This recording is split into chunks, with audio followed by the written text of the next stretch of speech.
Magandang araw po sa inyong lahat. Ako po si Banat Bayat. Ngayong araw na ito, pag-uusapan po natin ang isa sa grabe ho, trending na trending, ang video. Ay nako, eto na naman tayo sa video na yan. Ano ba yung video na yan, Banat Bay? Eto, matinding video. Mas matindi ho ito sa video yung pinalalabas ng ilang mga tansong vlogger, ika nga. Etong video na ho ito ay video di umano nitong mga kababayan nating niloloko ng mga congressman. Anak kayo na mga ulul talaga kayong mga congressman kayo, mga animal kayo. Ito mga congressman na ito, nagpapapirma at ginagamit po mga barangay. Kunwari, ayuda. Anak kayo ng tutsa o ginagago nyo, pinapaasa nyo yung mga kababayan natin. Ha, kunwari ayuda pero ito pala ay people initiative kuno. Eh, gago pala kayo talaga, no? Paano naging initiative kung kayo namang mga kongresista ang nagpapapirma? Ang initiative, ibig sabihin, nanggaling sa tao mismo. Kaya nga initiative eh. People's initiative, ibig sabihin, nanggaling sa tao. Hindi ho eh. Nanggaling ho sa inyong mga congressman. Bakit ho ba kayo atat na atat dyan? Magkano ho ba bigay sa inyo dyan? Ha? Yun totoo. Magkano ho ba bigayan dyan? At talagang halikpwet kayo dyan sa Panginoon nyo dyan sa kamera. Tingnan nga ho natin kung ano ho nangyayari dito sa Quezon City. Hindi lang daw sa Quezon City ito eh. Pumirma ang ilang residente sa Quezon City sa inakala nilang ayuda ng lokal na pamahalaan. Yun pala, tungkol ito sa petisyon kaugnay sa pag-amyenda ng konstitusyon. Nako po. Nasa frontline ng balitang yan, si Patay Gary tayo De Leon. Naabutan ng News 5 si alias Mary, empleyado ng Quezon City Hall, na nagbabaybay sa barangay Tatalon. Para yan mangalap ng pirma ng mga botante, sabay pinasusulat sa kanila ang precinct number. Nang tanungin namin kung para saan ang pinapipirmahan niya. Para saan sagot yan? ni Mary. Nakalagay doon Tagalog eh.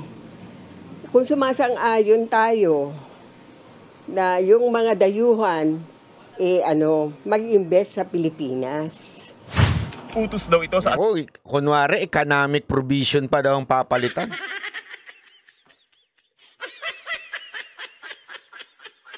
Nambudol na nga kayo noong 2022. Eto na naman kayo. Bambubudol na naman kayo. Papangakuan nyo na naman. Lintik kayo. Pinangakuan nyo ng talanugol yung mga kababayan natin. Hanggang ngayon, lalo tayong bumaon sa utang. Tapos talanugol pa rin. This time naman, kunwari, gusto nyo bang tayo, mag-invest ang mga foreigner dito? Pangako ninyo, talaga nga namang pangtanso eh. Nila ng Barangay Community Relation Department ng City Hall. Ang ilang residente pumirma agad sa pag-aakalang para ito sa ayuda. Yung pa, kunwari, ayuda. Pagkatas ng talano, gold. Ayuda naman. Anak kayo ng wedding, ginagamit. Alam nyo, pinapaikot nyo talaga mga kababayan natin eh. Kaya kayong mga kababayan, ha? Wag ko kayong basta-basta nagpipirma dyan. Baka mamaya, pinipirma ninyo, marriage certificate na eh. Hindi, biro lang ha. Hindi, pero wag ko kayong basta-basta ang pipirma na sasabihin sa inyo, ayuda, ayuda, ayuda. Hindi ko ganyan ang ayuda. Kaliwaan ho yung ayuda. Hindi ko pwedeng, pirma kayo dito para makatanggap kay ayuda. Hindi ko ganyan yan. Nambubudol na naman sila. Ng lokal na pamahalaan. Parang lang, susulat lang yung pangalan mo. Malay mo kung ano ibigay sa amin sa mahihirap. Ito po ay para sa... Nako po, kasi yan ang problema sa ating mga kababayan eh. Masyado tayong maasa eh. Sa gobyerno na to eh. Wag tayong ganun, pirma lang ng pirma. Dapat to ititignan natin. Kung ano ba talaga yung pinipirma natin. Tingnan ninyo, naloloko na kayo. Nabubudol na pala kayo, hindi nyo alam. Mga ito sa mga mayang Pilipino na nangailangan ng tulong. Kung mabibigyan pangako na magkaroon. Tignan mo yung mga tarantado talaga itong mga kawani ng ating gobyerno. Pangangakuan nyo, pinaaasan nyo yung mga kababayan natin, tas ganyan lang pala. Ng ayuda. Pero may ilang tumangging pumirma nang mabasa ang laman ng papel. Ganyan dapat, basahin. Dapat hindi na binler yung mukha ni ate kasi siya nagbasa eh. Dapat yung mga ganyang tao ay inaangat yan. Di pala kasi ito para sa ayuda ng lungsod, kundi petisyon para maamyenda ng saligang batas gamit ang People's Initiative. Parang ayuda nga din kasi galing sa Congress. Hindi ako normally sumasali sa... Mga kababayan, gusto ko lamang pong linawin sa inyo, ha? Ang ayuda nang gagaling ho yan sa DSWD o sa executive branch. Hindi ho manggagaling sa Congress yan. Pag nanggaling sa Congress, naku po, sigurado ho tayo, puro pakabigyan mga animal na yan eh. Yan lang ang totoo. Yung mga kongresista natin, puro pakabigyan mga yan. Yan ho ang pinaka, salot ho sa lipunan niya mga animal na yan eh. Sa totoo lang, sila ho yung pinakapakabig sa bayan natin. Mga piti-piti. Kaya pagkagaling sa mga congressman, ingat na po kayo. O maaaring tumutulong kuno sa inyo, pero kanino ho ba galing yung pantulong nila? Walang iba kung hindi sa pera din ninyo yun. Galing ho yun sa tax ninyo. Pinantutulong kunwari sa inyo para lang iboto ninyo yung mga animal na yan. Kasi nadala na ako from the last time. Nang tanungin namin si Mary, mismong siya aminado hindi alam kung para saan ang pinapipirma. Yun, anak ka ng wewe, oo. Nagpapapirma ka lang, di mo alam kung para saan yun. Kasi nga, malamang, maaring si ate, binudol din. Nung kung sino man nag-utos sa kanya, ito ha, papirma mo ito, pag ito napapirmahan, naku, meron ka sa akin. Meron ka sa akin. Malamang ganun ang pangako dyan eh. Sa mga residente sa QC. Bago yan, siniwalat ni Albay Representative Edsel Lagman na may nakarating sa kanyang may mga bayaran sa Bicol. Kapalit. Naku, napakarami niyang bayaran. Kaya nga marami sa inyo nananalo eh. Hindi, yung totoo lang tayo. Bakit pare-pareho namang nananalo sa mga congressman kahit wala namang ginagawa sa mga lungsod nila? Bakit pare-pareho nananalo dyan? Huwag na tayo maglokohan. Ng pirma ng mga botante na gagamitin sa pag-amyenda ng konstitusyon. Naku po. Para paboran ng mga tao ang magkasamang pagboto ng Senado at Kamara para sa charter change. Sa ngayon, ayon kay Mayor Joy Belmonte, nakarating na raw sa kanya ang ginagawang pagkalap ng pirma ng mga kongresista. Kung nakarating na sa'yo, madam, galaw-galaw. Ipatawag mo, galaw-galaw. Ang hindi ko maintindihan, bakit nalulusutan kayo? Dapat di kayo nalulusutan. Ako po, patay tayo dyan. Hindi, pero alam mo, minsan talaga, minsan tuso din kasi talaga itong mga congressman natin eh. Mga bastos eh. Hindi ho dumadaan yan sa LGU eh. Mga inuutusan nila, yung mga tauhan nila, lalo na yung mga barangay-barangay dyan. Sasabihin lang, pag ikaw nakakuha, kasi balita ko, pag ikaw daw, sabi yung mamaya pabalita dyan papakita ko natin, 20 million di umano ang ibibigay sa bawat distrito na makapuno lang ng pirma. Naku, mantakin mo yun. 20 million, nagpapirma ka lang. Ang gandang negosyo nun ha. Saan kayang mayroong negosyong may 20 million ka, papirma ka na, ilang kabit kaya pwede mo mabigyan ng iPhone 15 Pro. Baka 60 na nga maibigay mo nun, kahit wala pa eh. Di ba? Sa Quezon City, pero hindi raw pinaalam sa kanya ito ng mga mambabatas. Nilapitan ako ng mga punong barangay na yung mga congressman nagpapapirma sa kanila. So they wanted to be clarified. Di ba? Linaw niyan. Good job. Good job. Good job. Hindi, linaw niyan. Ang linaw niyan na ang talaga nagpapapirma sa kanila, yung mga punong barangay, ang nagpapapirma sa kanila yung mga buhayang congressman nila. Tingnan mo ito, mga buhayang congressman na ito. Kaya kayo mga taga Quezon City na mga congressman, mga buhake ng ina nyo, akala ninyo yan, nabulgar kayo. Tandaan nyo yung mga congressman dyan sa Quezon City. Mga buhake ng ina ninyo. Kung ano ba yung mga amendment. Wala pong kitlaman sa local government po yan. Yan po initiative po ng mga congressmen. Kinausap na rin daw ni Belmonte ang ilan sa mga kongresista ng kaugnay rito para di malito sa rason ng pagpapapirma. Naku po. Kung pwede nilang i-orient yung kanilang mga inuutusang mga barangay officials with regards to ano ba yung mga amendments na kaakibat ng pagpirma nila. Nagbabalita mula sa Frontline, Gary De Leon, Grabe talagang kapala ng mukha nito mga kongresista natin. Ano? Napakakapal talaga ng mukha. Saan kaya talaga ito nakabili ng, ng vitamins na anesthesia? Dahil wala makapakiramdam ang mga mukha nito mga animal na ito. No? Oh, ito pa ha. Ang dami talagang pera. Hindi, ito. Todo deny naman itong law firm na ito na hindi naman daw nanggaling sa pondo ng gobyerno. Alam nyo ba kung magkano ang advertisement sa telebisyon? Ay grabe ho, ang mahal-mahal ng advertisement sa telebisyon. At sabi nga sabay-sabay sa lahat ng istasyon. O ito, panoorin nyo ha. Ilinaw ng grupong nagbayad sa TV advertisement na nagsusulong ng charter change na wala silang ginamit na pondo ng bayan. Layon lang din daw nitong mapag-usapan. Maniwala kayo dun? Walang ginamit na pondo ng bayan? Para mo sinabing ang mga congressman natin, mahal niya ng bayan niya. Kaya nandyan yan para magsilbi sa bayan. Parang ganun ang dating. Maniniwala kaya ang taong bayan sa sinasabi, wala daw pera. Which is ang laki-laki niyan, yung gastusin na yan, yung advertisement na yan. Ang napapanahon na raw na pag-amyenda sa konstitusyon. Nasa frontline ng balitang yan si Brian Basa. Pangako nila pagsulong. Pero sa pagbuo ng 1987 Constitution, naed sa puwera tayo. Gawing saligang batas. Kunwari, kesyo against pa daw sa 1986 Constitution. 1987 pala na ginawang konstitusyon nun nila Cory. Kesyo na-edge sa puwera daw tayo. Ganun pa ang dating niya. Para talaga makabayan tong animal na advertisement na to. Ang saligang batas.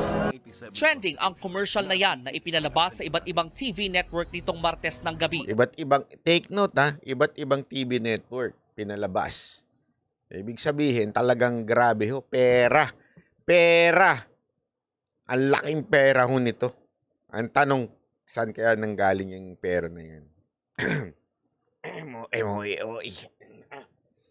Sa tingin ko hindi pera mo.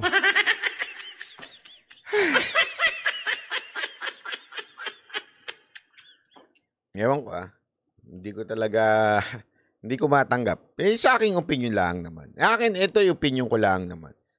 Hindi ako naniniwala. Akin lang naman po. Wala ako sinasabing galing sa pera ng taong bayan niya. Pero hindi ako naniniwala na walang involved na politician dyan. Hindi ako naniniwala. Katarantaduhan po yan. Sa tingin ko lang.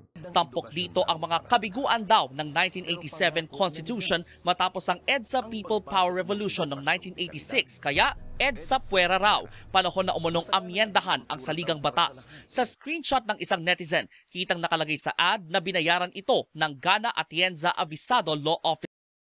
Alam mo, sa totoo lang ako, dati kong pinupush yung pagpapalit ng ating konstitusyon. Pero sa ngayon, wala akong tiwala.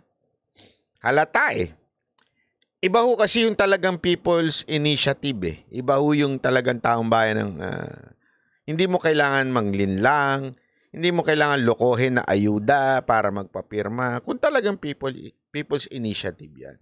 Hindi mo kailangan lokohin. Hindi mo kailangan mag-advertisement. Kasi nga po, people's initiative Ibig sabihin, talagang gusto ng taong bayan. Organic, di ba? Paano naging organic ang kailangan mo pang mag-advertisement? So doon pa lang, obvious na na hindi ito kagustuhan ng taong bayan. At halatang merong nagpupush. Meron sa likod dito. Mamaya malalaman natin sa mga Duterte kung sino.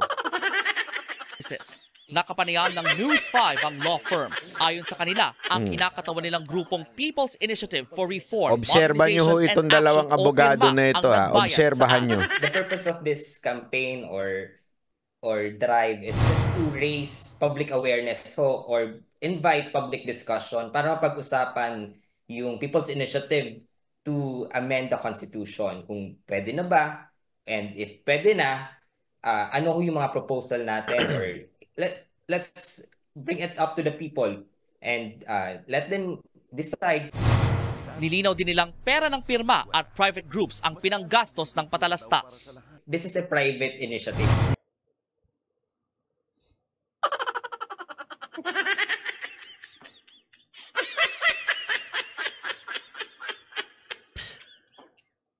Kayo mga kababayan, kayong mga netizen, naniniwala ho ba kayo na galing ito sa private? Ganitong lahat ng istasyon daw ipinalabas? Ganong kalaki ang pera?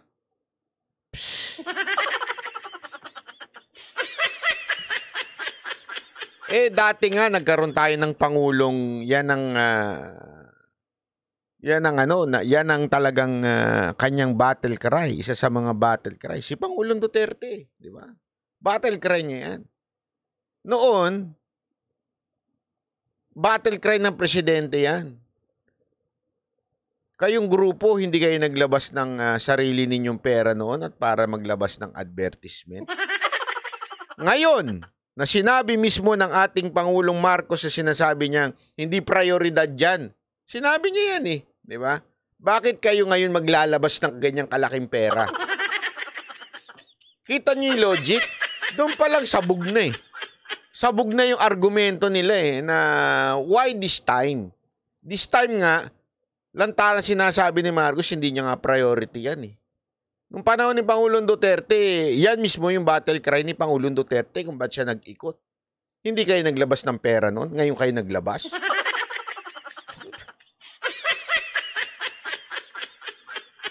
Sino kayo, si Daniel Padilla? Panay and deny.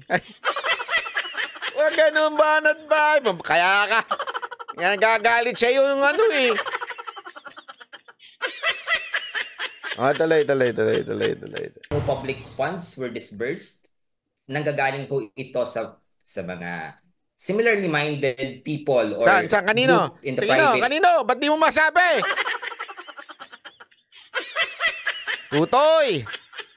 Tutoy, mukhang hirap ka na magpaliwanag.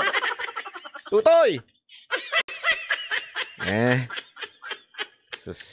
Sector who wants to walk through with us in this journey or in this advocacy. Mahirap ba? Mahirap? Inutusan ka man ni Tambaluslos? Hindi, ako nagtatanong lang sa'yo Tutoy. Kung ikaw ba inutusan ni Tambaluslos, ikaw na magpaliwanag. Tamba!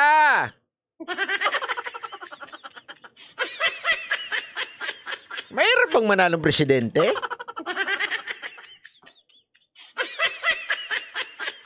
Mahirap. Pwede ka manalo na senador eh. Presidente pa kaya.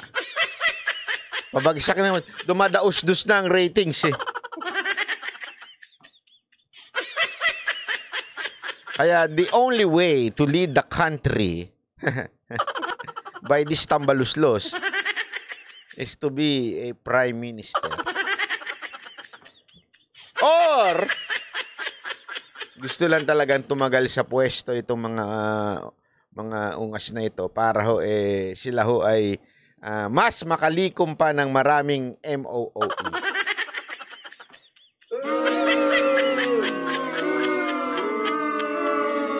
Tama, mali. Ako nagtatanong lang Yun ba ang dahilan ninyo mga congressman? Kasi kayo ay masayang-masaya? Naku po, patay tayo dyan. At suportado raw ng grupo ang Chacha. Itinanggi nilang may koneksyon ang commercial sa umano'y nangyayaring bayaran kapalit ng pirma ng taong bayan sa Quezon City at Bicol para sa isinusulong na People's Initiative para sa Chacha. We have nothing to do with whatever propaganda or yung sinasabi nyo ko na sige, paliwanag! Nagkakaroon ng corruption issue. Paliwanag mo! Sa pagsulpot ng iba't ibang gimmick para sa People's Initiative, nilinaw ng isa sa mga pinakamalaking political party sa bansa na Nationalist People's Coalition o NPC na wala rin silang kinalaman dito, ayon kay NPC Chairman at dating Senate President Tito Soto. Ang NPC as a party, walang kinalaman doon sa nagaganap na pagpapapirma for People's Initiative ng iba't ibang mga district. Kung meron man na NPC member na sumasang-ayon, it's on a personal level. hindi party stand dyan. Ganda nun, malinaw. Nakipagpulong nitong Martes ng gabi si Soto sa iba pang lider ng kanilang partido. Nauna na rin daw nakausap ni Soto ang ilang senador. Plano rin daw niyang makipagpulong sa iba pang mambabatas para linawin ang paninindigan ng karamihan sa mga senador ukol sa Chacha. Lalo't may mga nakasaad sa People's Initiative Petition na maaari raw makabura sa kapangyarihan ng Senado katulad ng usapin sa joint o separate voting. Matindi yan, matindi yan. Nakalagay doon ay the Senate President or the Speaker of the House. Pag sinabi mong or, pwera yung isa. Pag isa lang ang tumawag, pwede. At nakalagay at any time. Nako, malupit. Itong Lunes, isiniwalat ni Senator Amy Marcos na meron umanong 20 million pesos na inaalok sa bawat distrito sa mga lugar na makakapagbuno ng sapat na pirma. Kanino para sa galing? People's Initiative. Sabihin mo na kasi. Ang dami mo sinasabing. Sa kanya pala nang galing yung 20 million eh. Sabihin mo na kung sino yung nagbibigay ng 20 million. Ayan na naman tayo, puro parinig eh.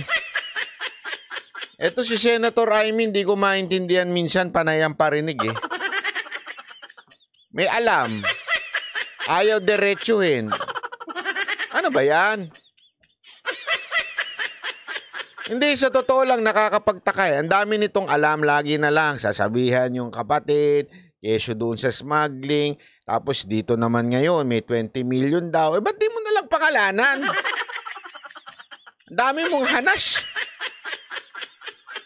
Para kang yung mga vlogger mo eh. Ang daming hanas.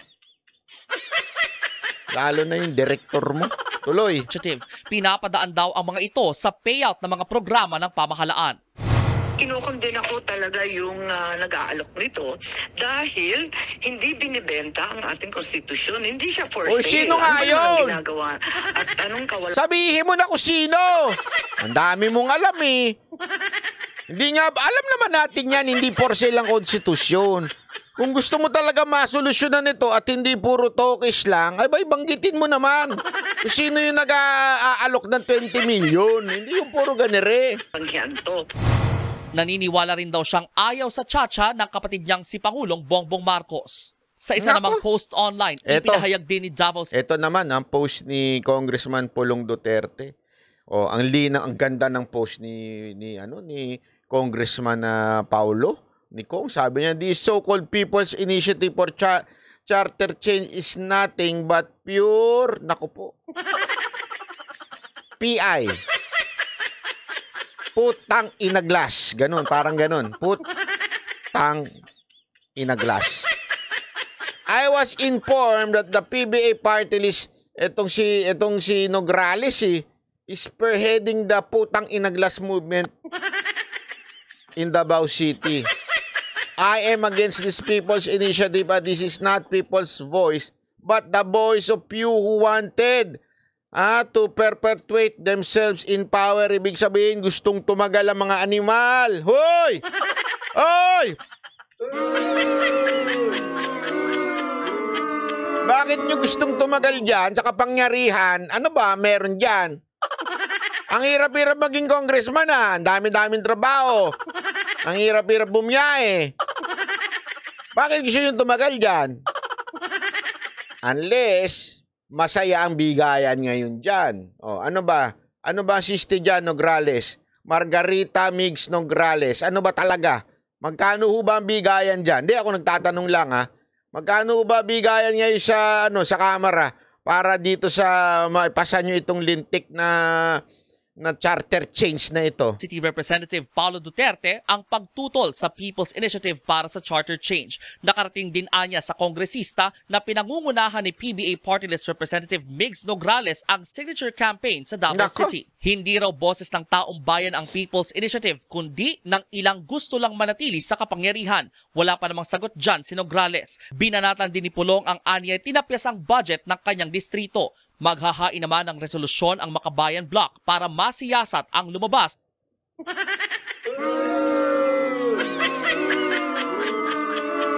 Isang kalabit lang sa inyo, Titamba. Isang kalabit lang sa inyo. Tahimik kayo eh.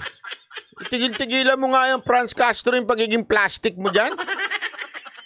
Isang meeting lang sa inyo ni Tamba, wala na.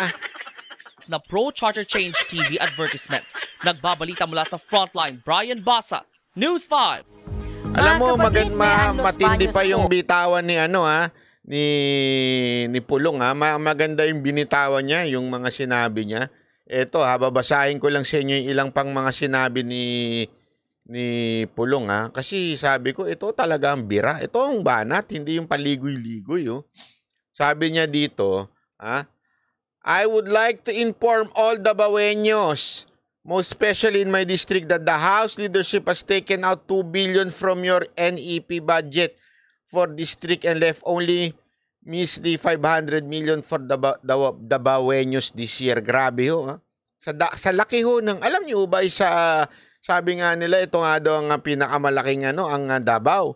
Pero iniwanan lang kayo ng 500 million. So unang tinarget si VP Sara Duterte, tinanggalan ng confidential funds. This time, tinanggalan naman itong si Pulong Duterte. Abay talaga si Duterte ang target itong mga animal nating tambaluslos sa kamera ito. To all congressmen coming up on us, do not give me that kind of BS. Naku, ano kaya yung BS? Alam na natin yan.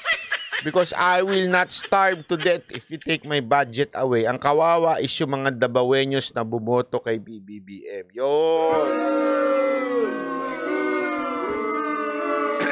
Ano mga kaibigan, sasabihin ko na ba yung magic words? Sabay-sabay tayo, i-type natin. Hashtag, I told you so. Mga taga-Davao. Sabi nga kayo mga taga-Davao na bumoto kay Marcos, ang kawawa ngayon.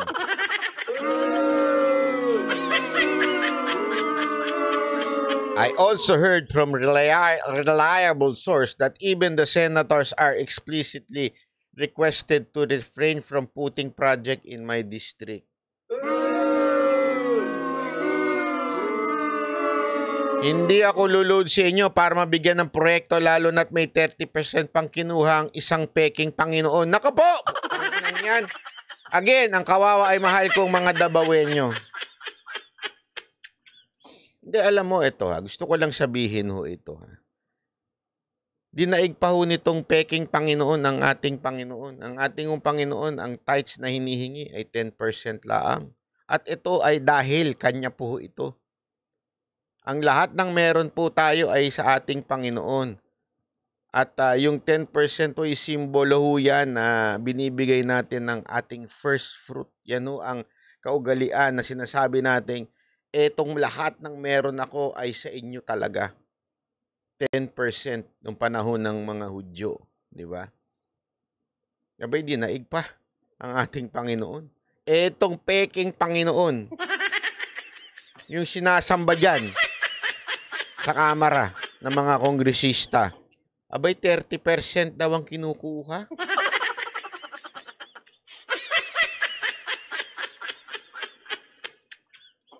Nako. Ayan hindi ako luluhod sa inyo para sa proyekto na lalo't may 30% kinukuha yung peking Panginoon. Again, ang kawawa ay ang mahal kong mga Dabaweño. I have kept my silence all through this month since I do not want my constituent to suffer from dirty politics in the House of Representatives. Sabi niya, hindi na nga ako nagsasalita.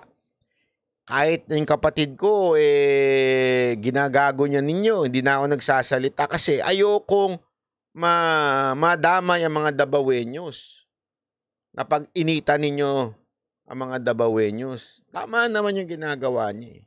Diba? Hindi siya nagsasalita kahit siguro init na init kasi kung ari, ikaw, yung kuya. O kahit hindi ka nga ikaw ang kuya, hindi ko kasi alam kung sino mas matanda sa kanila ni BP Sara. Pero gayon pa man, kung ikaw, di ba, magkakapatid kayo, tapos isa lang ang kapatid ninyong babae, sigurado ko, very protective ka Hindi mo talaga, lalo na pag may nang api, ipagtatanggol mo yan, di ba? Ipagtatanggol mo talaga yan. Pero hindi niya nga nagsasalita, tinitiis niya, dahil ayaw niya maapektuhan ang mga taga-Davao. Di ba? Para naman di mapolitika. Kaya lang, pinulitika nyo na, mga animal kayo. Kaya nagsalita na si Congressman Pulong. Minsan lang magsalita yan, pero yan, talagang pag nagbitaw yan, naku po, maniwala ho kayo sa akin. Naku po, darating din ang araw ninyong mga tambaluslos dyan. To all the Baweños, do not sell your soul for mere 100 pesos or 10,000 in exchange for your signatures. If you want to follow the minions of the person dreaming to be great to be great in Congress to petition, that is your choice. Pero I don't think Congressman, Mr. Senator, pwede, no? Bagay, no? Senator Paolo Duterte. Hindi, kung alam mo, sa tingin ko, naniniwala ako mga taga Davao, this time, hindi na sila magpapabudol.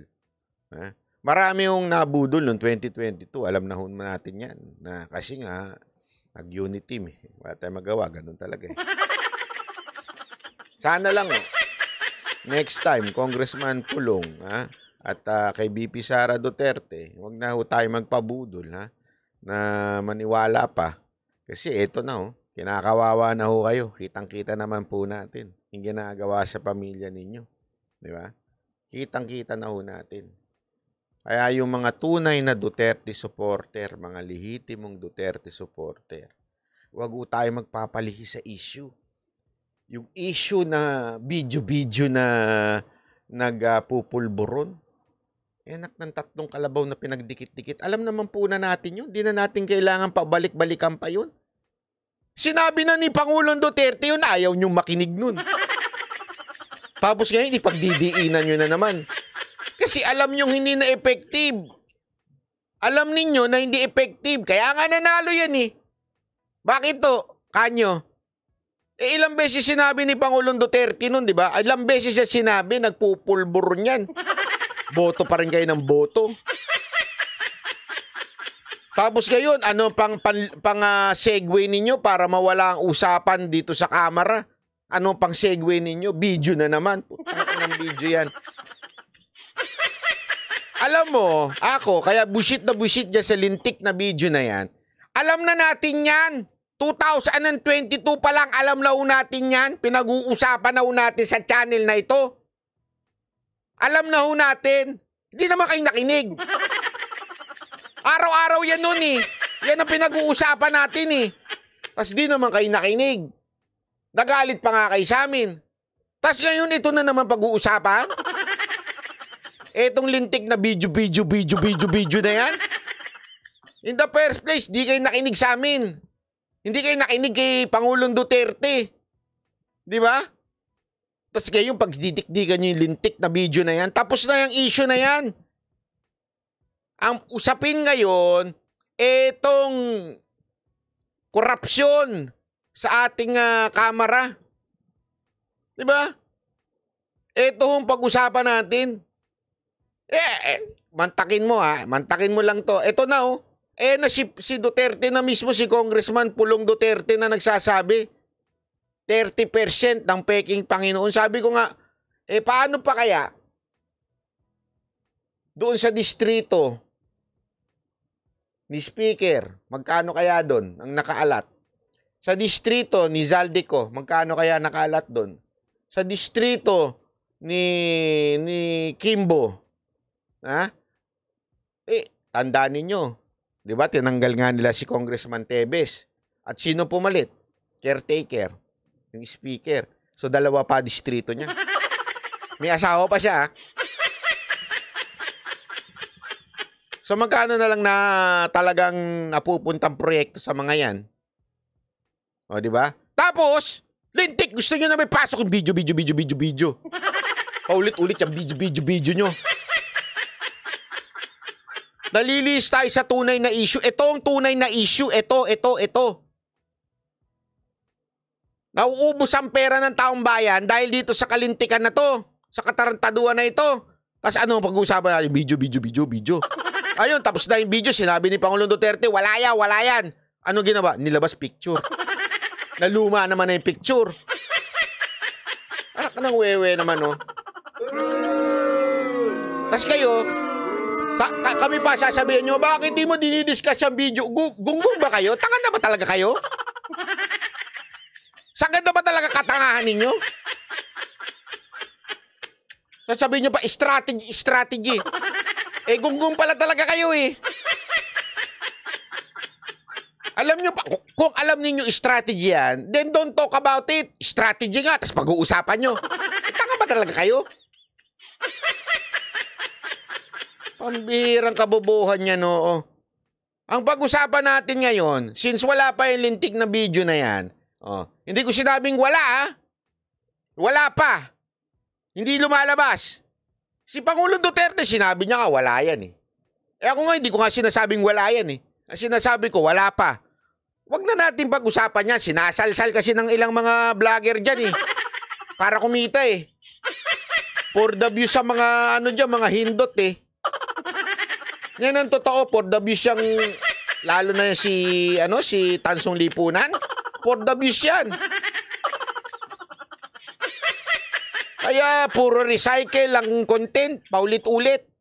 Hoy, mag-analyze ka naman ng ibang bagay. Puro ka analyze eh. Ano ba, talaga bang yung puro ka atay, walang utak? Nakanalintik na pinagdikit-dikit oh. Inaraw-araw mo na eh. Inaraw-araw mo yung lintik na video na yan.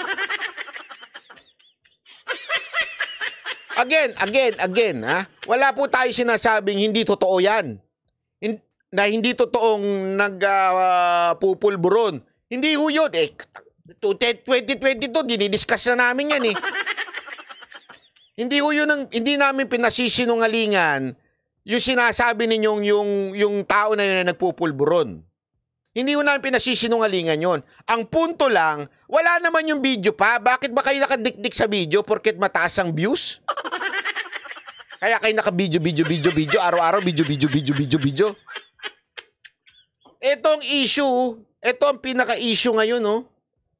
Tinatarantado na yung taong bayan. Ginagago na yung mga kababayan natin, pinapipirma, kunwari ayuda, pero yung pala gusto lang baguhin ng ating konstitusyon. Bakit? Sabi nga ni Pulong Duterte, para sa sarili nila, para sa kapangyarihan nila, to stay in power. Kayo naman, video. Baka naman kayo ang binayari ni Romualdez. Yung totoo. Ako nagtatanong lang ha. Ang lakas yung makabintang eh. Ang lakas yung makabintang, hindi nyo nga mabanatan.